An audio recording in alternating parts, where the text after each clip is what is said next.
Hey guys, here we are again, Crafting with Karen. This is Karen with a C, and today we're going to do a drill with me video about this particular project, Red Poppies, which is a diamond dots or diamond darts from Leisure Arts project. Actually, it doesn't say diamond darts from Leisure Arts, so this is actually a diamond dots project. This one is from Michaels, and I will put all the details in the notes. I'm going to quickly first show you how I kit up my drills, and then we'll get to diamond painting and we'll do some get to know me tags. So I want to apologize also, by the way, for my sort of crooked view here of in my viewfinder. This is new to me, and I am using a tripod, but it's sort of over my shoulder and it's kind of sideways next to my chair. So I am definitely looking at getting a overhead pointing down type of boom arm for the camera. But for now, we're doing it over my shoulder, which is why it's a little bit wonky. So thanks for bearing with me on that until I'm able to acquire a different rig for that. So the way I kit up my diamonds for these projects, first thing I do is I take a picture. I have a color copier, a inkjet printer. I take a picture of the codes, the legend, if I don't have one, if I don't have a printed page, inventory sheet, which I have been very unlucky about having those in the kits I've been doing lately. So I just go and take a picture of the legend, and I make a couple copies of that. Let's see, I think I cut them. Did I cut them both up? No, here, I've got this other one here. So, and I just put a piece of white paper over the majority of the image because I don't want to waste a lot of ink printing that. That was a suggestion that I saw. I think that was from either Ella at Kicking Cancer's Butt or maybe Donnie. I think it was Ella who suggested you do that, and then you don't waste a lot of ink printing the actual canvas when you go to make a copy of the codes. So there was some weird little line here. I don't know what that is, but it doesn't really matter so much for that. So I've got my codes. So I had a second copy of this where I cut out this strip. I use double-sided tape. I just run it along that strip of code. So imagine this is cut out. Right? I've got my strip. I go on the back. I've got this little strip of paper, and I put my double-sided tape on there, and then I just cut them into little pieces. And this goes pretty fast once you get the hang of it. Cut them into little strips there, and stick them on my little boxes. So this case, I have 22 colors for this kit, and I just put a little label on my box there, so I know what's what. I know which kit this is for. Right now I have enough of these boxes to kit up like 2 or 3 of my next projects at a time, which is all I would ever really need to have kitted. I don't need to kit up something I'm not going to do for 6 months. So so this is just, I have this one and then my next one after this also kitted. So I've got my 22 boxes ready to go. I've got my drills, and literally all I'm going to do, I'm going to get a tray. Let's see, I'll just go ahead and, where's the tray from that most recent kit? No, I'll use this one. Here's a tray. Excuse me for reaching. Get that out of the camera field. All right, so there's my tray. I literally just get my scissors, which are also right here. And we just do it piece by piece. So there's my first one. And I pour them into the tray first just to make it a little easier to pour it into the box. So there's A01. Kaboom. Easy as pie. Pour it in. Okay, got a little static in this one. Few beads are jumping around there. Get them all out of there. Yeah, come on, every last one. All right. And grab the stragglers. I just lick my fingertip. Grab them and throw them on there. Scrape it off the side. All right, I got a couple under my fingernail.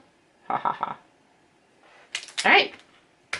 And into the box she goes. Now I've got a little bit of dryer sheet here. What I'm going to do is I'm going to go ahead and just take a piece of that. And boy, my light's not so great on this one either, is it? Let's see if I can fix that light a little bit. Not the best lighting, but it'll do.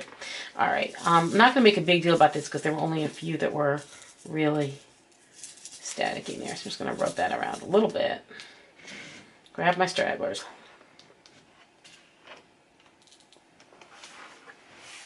This is a pretty dark red, this first color. So we're going to have a lot of reds on this one. If you're into red, this is the picture for you. All right, so there we go. This is taking longer than I expected. All right, and into the bin. We always have stragglers, don't we? All right, will they all fit? Just about. I think that's just enough we can get them in there.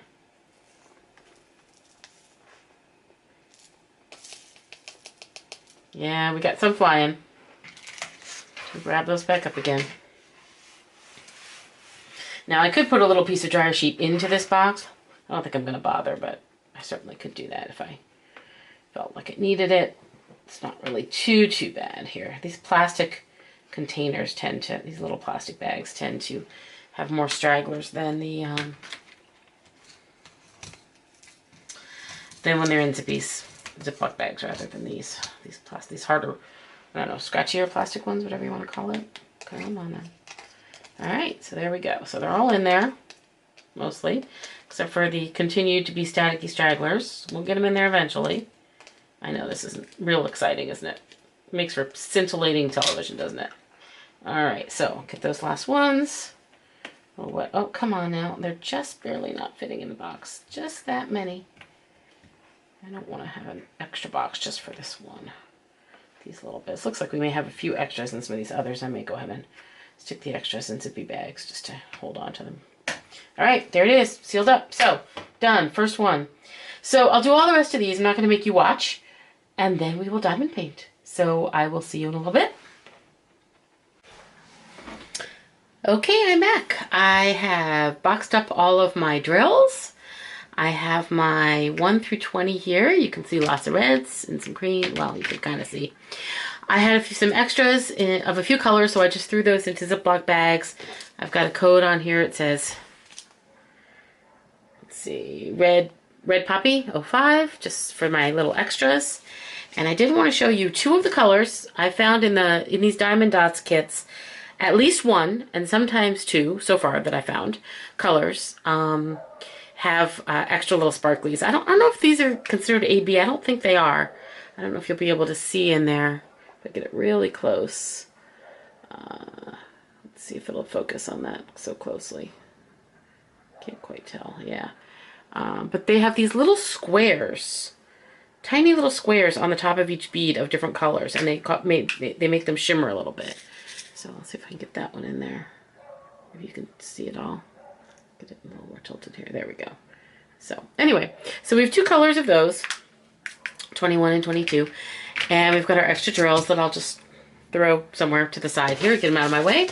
All right, I'm gonna go iron my canvas, which I'm not gonna bother to show you because you've seen that a million times. And I'm gonna set up my easel, which I got at Michael's, like 60% off. I think it was 25 or 30 bucks. I'll show it to you in a minute. Got my light pad all taped on there. I'm gonna arrange my canvas. I may have to roll it up on pool noodles. I'll have to decide how I want to do it, but I'll get that all set up and then I will be back. Okay guys, I'm back again. I temporarily took the camera off the tripod so that I could show you so I could show you how I've got things set up here to start diamond painting. I've got my easel here, as you can see. Again, that's from Michael's. It was 60% off. I want to say 25 to 30 bucks maybe. And it's really saved my back quite a bit of having it upright. I was just leaning down on the table and it was killing my back. So I've got my light pad here. You can see it turns on here. Oh, you know what? It's not plugged in. I forgot to do that. I'll have to do that. We'll plug it in. We'll get it turned on. I've got my canvas ready to go. I'm going to start in this area right here in this corner. Over on the bottom, I've got the bottom of the canvas roll, excuse the mess under my desk. I've got the bottom of the canvas rolled around a pool noodle, so it's protecting that. And then I've got a piece of cardboard tube. It's like from a roll of wrapping paper that I slit in the back, and I just slid it right over the edge. You can see here this edge of this easel. I didn't want to be leaning the canvas on that easel part here and having a crease. So that's just protecting that because I tend to lean a little bit as I work, and that way it's protected underneath from being leaned on. So I'm going to go ahead and get my drills, get all set up, put the camera back on the tripod, and we're going to chat. See you in another minute. Okay, we are back again. Everything's all set up and ready to go. Going to start doing some actual diamond painting today. It's finally, what, 4:45, and we're finally diamond painting. But we've been making videos, we've been kitting up drills, we've been doing all sorts of fun stuff. So the first thing I'm going to do is I'm going to cut my parchment paper to reveal the area that I'm going to work on right now. I'm pressing very lightly. I'm actually going to lift this off a little bit here to get it started. I don't want to cut on the canvas. I'm not mind cutting where there are drills showing, but where there's not drills showing and it's just the background on a partial, I don't want to cut on the canvas just in case it does show slightly. If there's drills there, no biggie. Like over here. See right here where there's drills that I'm over? I don't even mind if I just cut on it. No big deal. Because even if it shows a tiny line, you're never going to see it behind the drills. So, alright, so there we go. Piece cut off. So, I'm ready to do this area here. I'm going to start with this little leaf right there. And what I tend to do, because there's so few drills of each color in this little area, I'm literally going to pick them right out of my little boxes. I'm not even going to bother to pour them out. It's more trouble than it's worth to pour them out and pour them back in. So I like to go left to right, because as I'm drilling, as I'm placing drills, I sort of am coming in a little bit from an angle. I'm not really quite straight up and down. And that way I'm kind of being able to sort of snug them up against the previous thing that was to the left. If I go right to left, I'm kind of going that way. So we're going to get some wax in our pen, of course, to start.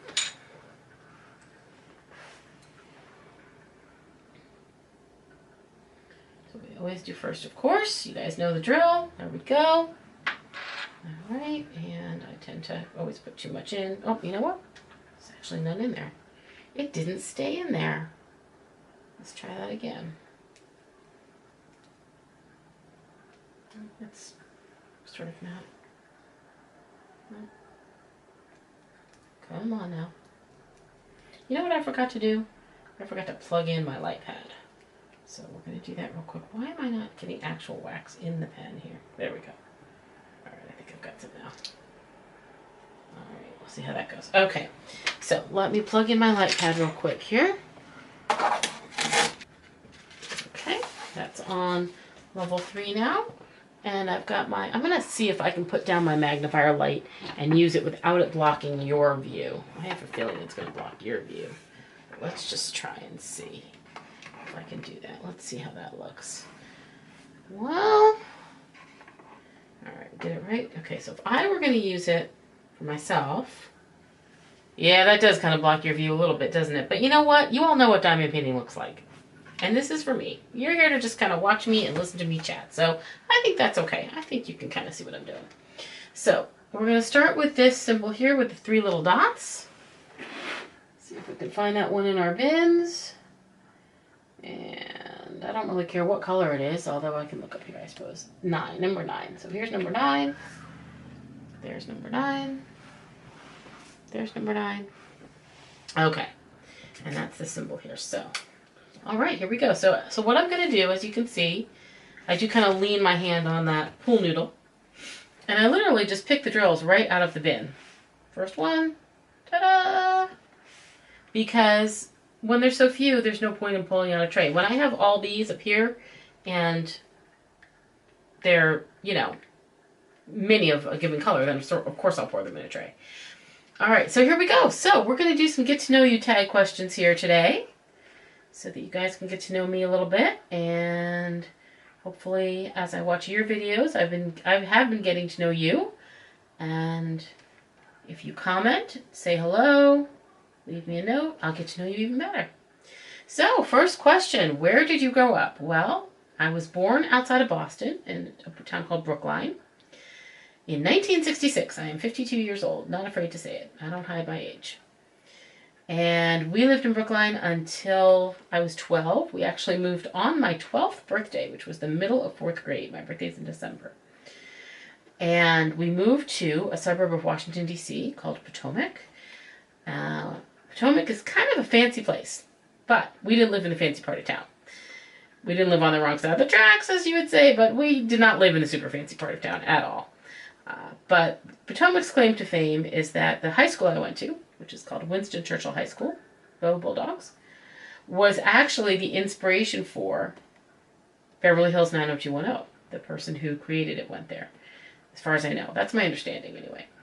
And so, like I said, we were not from the rich side of town, but there were a lot of wealthy kids there, as you can imagine. Anyway, so I lived in that suburb of Washington until I went away to college. I went to the University of Michigan in Ann Arbor.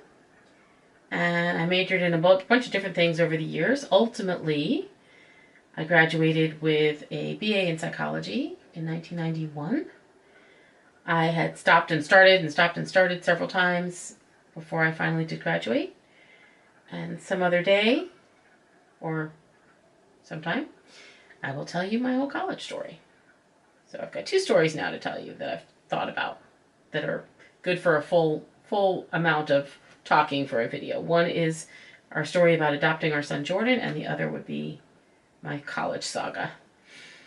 And how did I end up at the University of Michigan? Well, I was always into music growing up. I sang in choir, I played in the band, I played clarinet and alto clarinet and in band growing up, and piano and sang, and I was always into that kind of stuff. And so I, during high school, ended up going to the Interlochen music camp, which is in northern Michigan. And I did singing and piano. I didn't do piano at Interlochen. I was in the operetta group, which we did the Gilbert and Sullivan operetta every summer.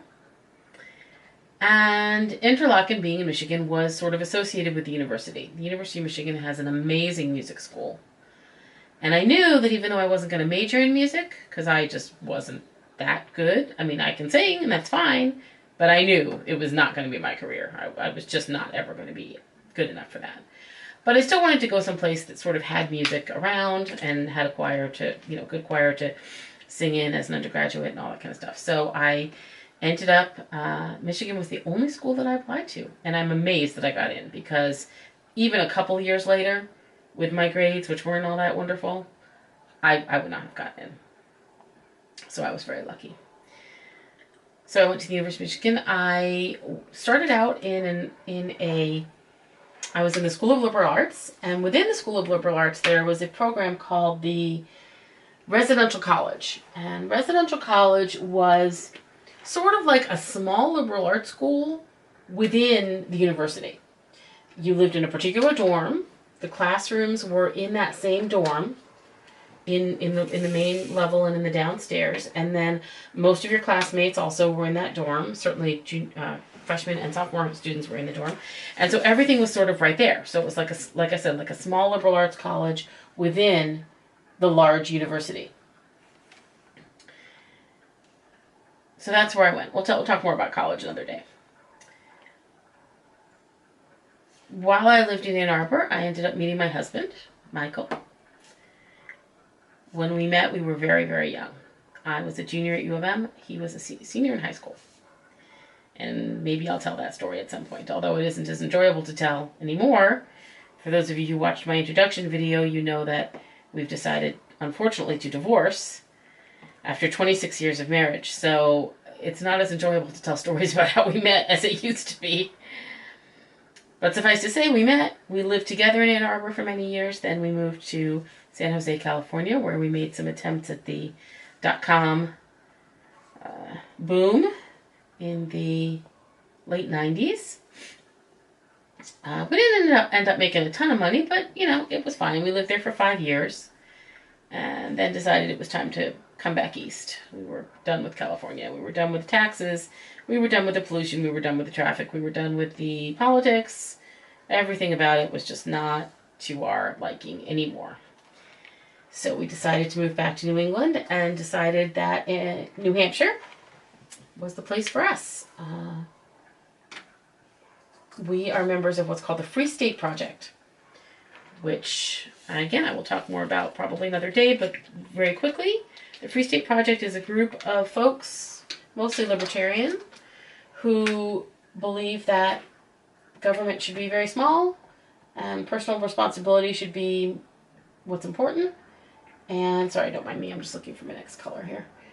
And now this is an up arrow, but here it's a side. Now this is interesting. I'm sorry, I know I'm changing gears here. So on the legend, the next code I'm about to do, which is these little arrows, I mean, you probably can't see them because I'm not zoomed in enough for you, but they're little green arrows that point to the right on the canvas. On the legend, they go up. And on my box code, the little arrows go up. Number 8. But it's the only little green arrow on the thing. And the color seems to make sense for where it would go. Thank goodness there's no arrows pointing other directions, or it would be very confusing because it's not in the same direction, but we're going to go with it. So here we go. All right. So anyway, yeah, Free State Project. We'll talk more about that another day too. So that's how we ended up in New Hampshire, and I love it here. I'm really happy we moved here. I love being back where there's seasons, because California had none. It was just hot and sunny all the time. I don't mind the snow. I don't like to drive in it, but it's fine. It doesn't bother me. And I really love living here. We live in a town called Merrimack, which is between Manchester and Nashua. It's about an hour north of Boston, although we never go to Boston. And it's a really sort of a bedroom community, you know, people commute from here. And it's a great place to raise a family. Very, very cool. I like it here. And so that gets me up to where I currently live. So let's see what's next. How tall am I? I'm 5'3", and we're not going to talk about how much I weigh. We'll talk about that another day too, maybe. Next question is dogs or cats? Well, I've had cats in the past. At one point we had 3 of them. No more cats right now in our lives. Right now we have a dog. Her name is Pepper. She is a Husky Chow mix. She is all black and brown and really cute and sweet. She has one ear that sticks up and one ear that folds down. I call it her flippity ear and her floppity ear. And they're quite cute, her little flippy and floppy ears. I'll post a picture of her so that you can see how cute she is. Right here. So that's Pepper. She's my girl. And she likes to spend her time outside. She really pretty much just wants to be outside kind of all the time. So we got her an electric fence, electric collar. And I know some people don't approve of it. It gives them a little tiny zap when they try to go over the location. But, you know, the fact is, if she wasn't wearing it, she would just run all over the neighborhood. We had a fenced yard. We've since taken the fence down. But she was getting out of it. She was climbing under the fence, over the fence, knocking the fence down. It just wasn't, working. And she would take off all over the neighborhood. So we went ahead and did the electric collar, never looked back, and she's trained to it now. So she doesn't go past the spot where she would get zapped, and she doesn't get zapped, and she stays in the yard. She loves to just sit in the front yard and watch the world go by. She occasionally hassles the UPS drivers. Now that I'm getting all these diamond painting packages, I have to make sure that she's either inside or that I meet them when they come, because some of the drivers are a little less understanding about the dog than others. They're nervous about her. She tends to bark at strange men. She never bites, never hurts anybody, but she does bark. And that scares people sometimes because she looks menacing, but she's a sweetheart. So that's my girl. Prior to Pepper, we had a wonderful white shepherd named Heidi. Here's her picture. Heidi lived to the ripe old age of, I want to say 13-ish. At the end, she was very sick. She had congestive heart failure. She probably had some, various forms of like arthritis and stuff. She could barely walk. She was clearly in a lot of pain. And so we asked the vet at one point, how do we know when it's time to just let her go and put her to sleep? And they said, when she has more bad days than good days. That was the vet's answer. And I thought that was a good answer. And when that happened, it was pretty clear pretty quickly that the case. And so we went ahead and, you know, put her to sleep at that point. I'm going to stop painting for a minute and set up some of my trays here. I've got a big stack of trays. And what I do when I have an area like this with several colors that are, you know, quite a few of each color, I like to go ahead and pour them out into multiple trays, and I label the trays with a little piece of masking tape, which, where is my masking tape? I had it a second ago. Here it is. I just put a little square of masking tape with the code in each little tray, and that way I can kind of move back and forth between the trays without having to keep pouring out and putting back in and pouring out and putting back in. So I'm just going to slice a clean edge here of my tape and get my marker. Yeah, we'll do that for a minute here. So let's see. Okay, where's my marker? Here we go, right here. Okay, got a nice super fine tip marker. So we'll mark the codes we're going to use. So we've got the down arrow. And I have to do this where you can see it. There we go, kind of see it. We've got the down arrow. Oops, you know what, that's off the edge. There we go. And I'm not, you know, super anal about the picture being perfect, but I try to make it just basically match. We've got an H, we've got a check mark, and we've got a kind of a weird, let's see, what is that? That's an L. I'm working this sideways, so that's part of the issue here. All right, and we've got, let's see, an X in a circle.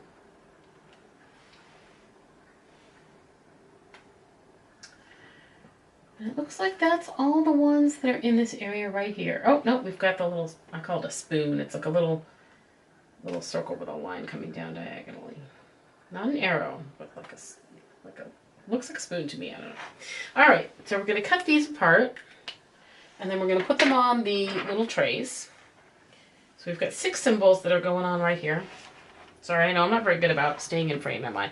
I'll lift this up out of my way a little bit. There we go. That's a little better. All right, you guys are being so patient while I learn the ropes at this crazy vlogging thing that I've now decided to start doing. So get rid of that little piece. All right, so now we'll cut these apart.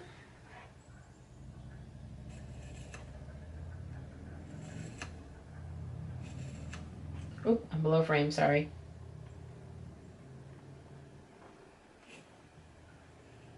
Right.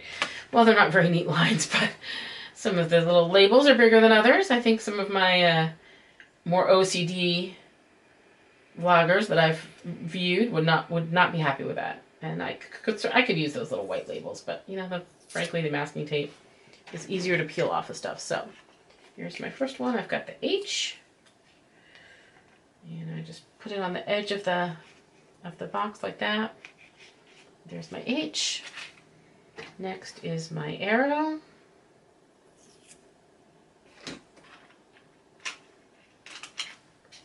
Guess I don't need to be holding this. I'll hold the. Okay, there's my arrow. And next is my check mark.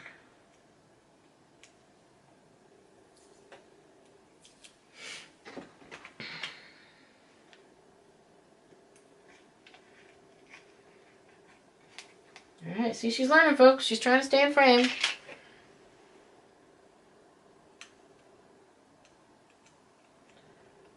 Next time by masking tape, I'm going to have to get the giant roll because I can't believe how fast I go through it. I had no idea I was going to use so much masking tape doing this craft. Okay, oops, let's get that down a little further so it's on the, I can see it on the edge of the box of the tray. All right, then I've got my circle.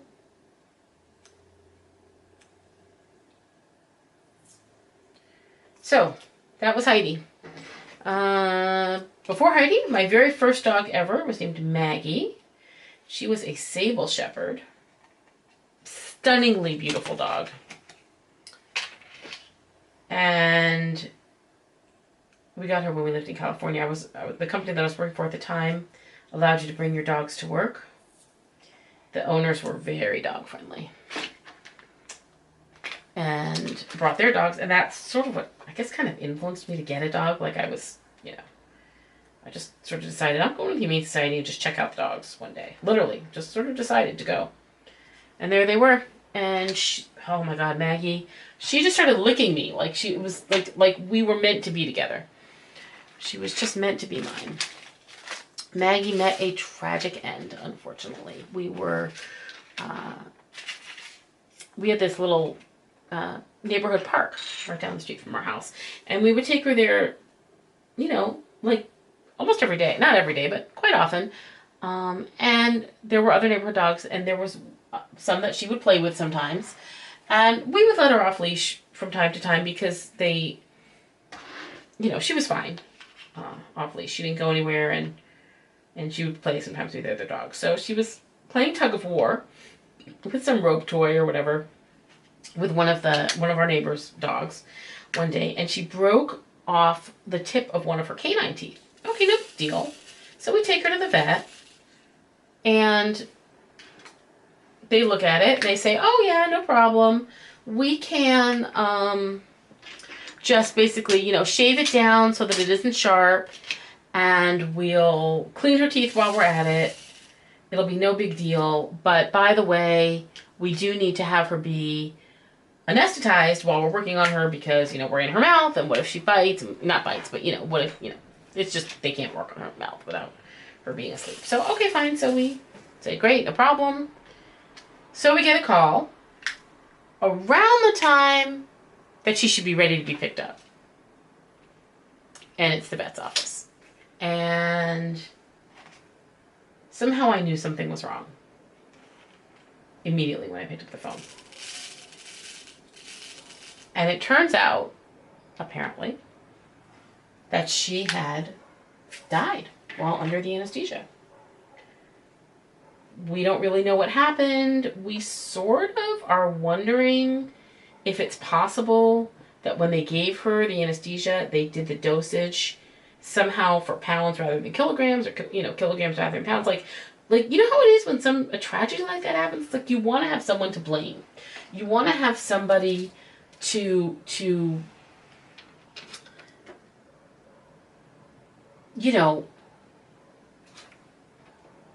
be able to look at and say, this is your fault. Sorry, I have a tray of these red ones, these checkmark ones, and I just had started a new one, so let me just get those in there. You don't want to just believe it's just fate and there's nothing you can do, and that's just it, But really, in the real world, we'll never know. Now, we do know, I'm not sure how we know this. I think we learned this somehow from the Humane Society where we got her. Or no, I guess they didn't really know anything about her either. She'd been on the street. I don't know how we figured this out, but somehow, I remember now. I know I'm going off on a tangent here with Maggie. Somewhere along the line, my husband met someone or somehow came to learn or to suspect that he had found possibly the original breeder or somebody who somehow was a dog that was related to Maggie, something like that. I don't remember the details because this was like 20 years ago, 15, 20 years ago. And here's me, I'm yawning, and somehow determined that Maggie was like the runt of the litter. And so this leads us to believe that possibly she had maybe some kind of heart condition, right? I mean, if she was, because she was kind of skinny, despite, we fed her plenty, but she was always kind of skinny. And she was kind of smallish for her breed. So we're just kind of wondering if maybe that's the case, if she was the run of the litter, and if she did have health issues, and maybe she just had a heart attack. Maybe her heart just couldn't take the anesthesia. We'll never know. We didn't have them do an autopsy or anything like that. That seemed kind of silly. Where's my paper? just gonna put this back on so I can lean my hand against it. You know, so we'll never know. But it was tragic. It was pretty bad. And we ended up going away for the weekend. This happened on, I think, Thursday. Because we couldn't stand to be in the house without her there. We went to Carmel, I think it was, for the weekend. And that was nice. You know, we got away and, you know, had a few days away. And I basically told Mike at the time, I said, look, you know, whenever you're ready, I'm ready to get another dog. I don't feel the need to wait. And I think it wasn't the next weekend, maybe the next weekend after that, that we went on the hunt for our next dog, and we ended up getting Heidi. We went to 3 or 4 different pounds and humane societies before we found her. We went straight up the peninsula. But for those of you who are familiar with the San Francisco area, we were living in San Jose. We started at the San Jose shelter and made our way north up the peninsula and finally found her in, I think, San Mateo, for those of you who know where that is. And we had stopped at 2 or 3 shelters as we were going. We did before we found her. So that was Heidi. But now we have Pepper. We got Pepper from a rescue organization called Mary's Dogs up here in New Hampshire, but they bring dogs from down south. And her name, when she was on their website, the picture showing that she was available for adoption, her name was Sarah, which I thought was a dumb name for a dog. I mean, Sarah's a perfectly good name, don't get me wrong, but I didn't think it was that great of a name for a dog. So we always knew that we would rename her once we got her. So I saw her picture and I said, that's the dog for us. I just knew right away. So we went through all the paperwork and all the interviews and whatnot. And we ended up getting her at the very end of March 2016. And chose Pepper for her name because of her coloring. She's been with us ever since, and she is a very good girl. Very sweet. But she does love to mostly be outside. She would just be outside like 24 hours a day if we'd let her. And there are nights, if it's not too cold out, we just let her stay outside. She just doesn't want to come in. We invite her in, we call her. She's not interested. She never, like, goes far, or, I mean, she doesn't wander anymore now that we have the electric fence, but. And she does come in most nights eventually, but so every now and then, it's like not worth the effort to try to force her to come inside. And we haven't really ever gone through the real training process per se, so we never really trained her how to come on command. That's part of the problem. So that's about our pets. All right, let's see. What's next? What's next? What's your favorite drink? Well, let's see. Ice water's good. Hot drinks, I drink a lot of tea. Coffee's fine, but I tend to drink more tea. I like different kinds. I like Darjeeling. I found a source of Darjeeling K-Cups on Amazon, so I got a big supply of those. English breakfast's good. Not so much into Earl Grey. Do not like chamomile at all. What else? I like a chai kind of flavoring, especially with Indian food. And I like jasmine with Chinese food. Coffee. Coffee's fine. Cream sugar. I drink it sometimes. I drink it more when I'm out. Like I'll stop at Dunkin's and just get coffee or Starbucks. So, cold drinks. I like iced tea, ice water, soda. I love soda, but I really am not supposed to drink it. I kind of feel like I'm diabetic and I really should not have soda with sugar. But on the other hand, diet soda, A, it's gross. I hate the taste. I haven't found one yet that I actually like that actually tastes like the real thing, despite the advertisements. And I almost feel like... So, you may notice there's been a little time jump here. Quite a bit more done than there was the last time we spoke. I was editing this video, getting ready to upload it, watching through and listening, and discovered that it had cut me off in the middle of a sentence. Who knew? It got to just about the half-hour mark, and all of a sudden it ended. I was in the middle of talking about something. I don't even remember what. I think I was just about to talk about perfume. Anyway, that was news to me. So it just goes to show you that you should keep an eye on that little red light and make sure that it's still recording when you think it is. And I don't know if the batteries ran out on the camera. I don't know if it automatically stops after half an hour in this particular camera setting or something along those lines. The sugar is healthier than the chemicals that they put in it to not be sugar. Not healthier, I shouldn't say healthier. But, you know, if I really am craving soda that badly, I'll take a little extra insulin and I'll go on with my life, you know? It's like, I hate the chemical stuff. And I don't use it in my coffee either, the artificial. Even Truvia or Stevia, there's not a one yet that I've found that doesn't have a gross aftertaste. So even though I really shouldn't have the sugar, I tend to go ahead and use it and just compensate for it with the amount of insulin that I'm taking and my various other meds. Okay. I'll have to check into it. But in the meantime, it just stopped working, stopped recording. So I'm just going to do a quick little finishing up so that it's not left hanging at the end of this previous video without any kind of goodbye.